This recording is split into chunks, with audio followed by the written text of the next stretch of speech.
antso fitiavana ataon'ny tompo anao anio koa raisoary zany antso ataony aminao izany ka valio izy manatona azy fa tiany ianao sady tsy mba fony eny izany sy titiny ianao antso pity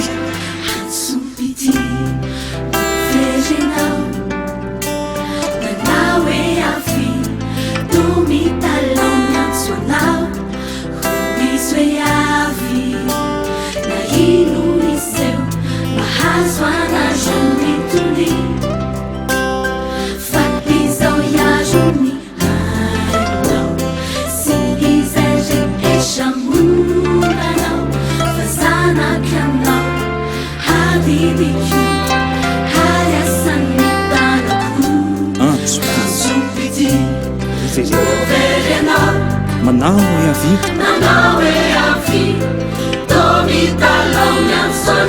o izy e avi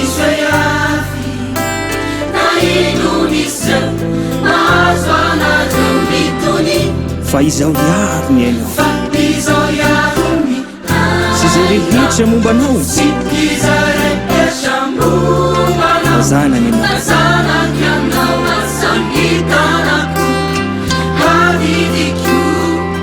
kaveriny fonao ka manova hoe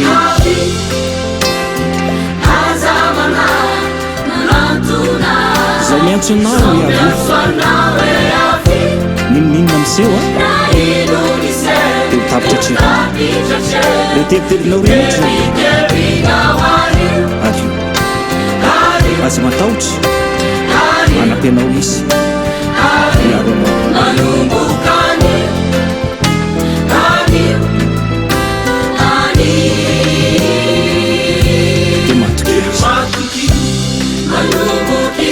fa olom-baovao ianao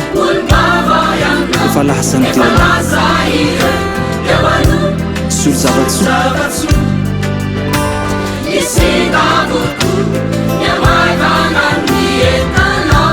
ny solo afaliana reo tebe ka ino maro mandrasanao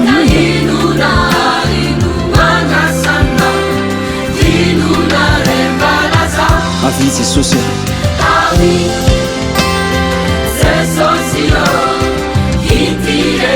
zao miantso anao e avi ninoninona miseho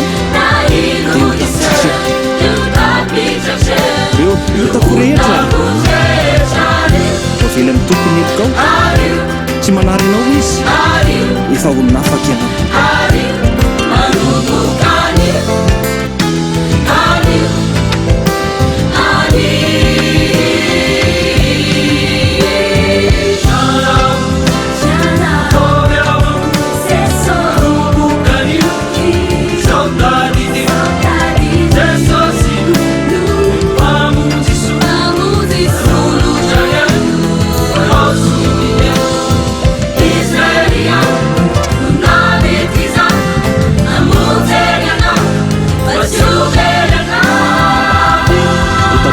hevitra ka teneno hoe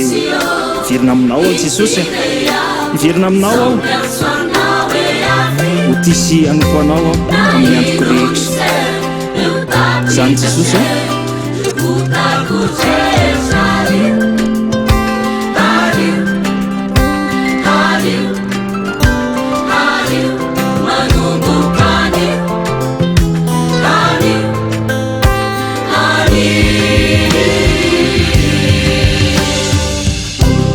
zao ary tadidio hoe tianao jesosy tena tianao izy fa fitiavana mandrakizay no nitiavako anao ny fiadanako nomeko anareo tsy mba tahaka ny fanomeny zao tontolo zao no fanomezako anareo amen